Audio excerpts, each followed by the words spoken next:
Hello everyone, ngayon po tayo ay gagawa ng papaya and carrot soup. Siyempre, talupan muna natin ang ating carrots at ang ating papaya. Hiwain po natin. So, ito po yung ating papaya. Medyo hinog na. Ito po ang tamang-tamang pangsabaw.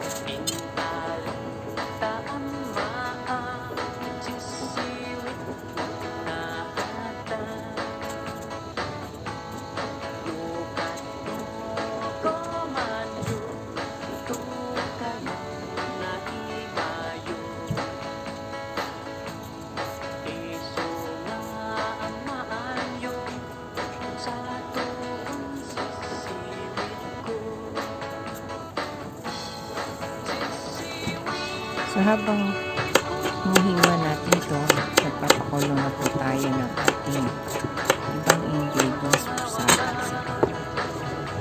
So ayan po ang ating sabaw.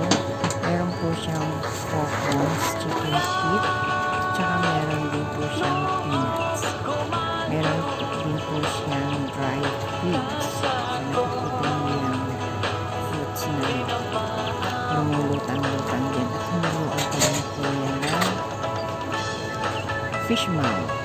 So ayan po ang ating tuna. Hayaan lang natin po siyang kumulo for at least 2.5 hours hanggang sa yung lasa niya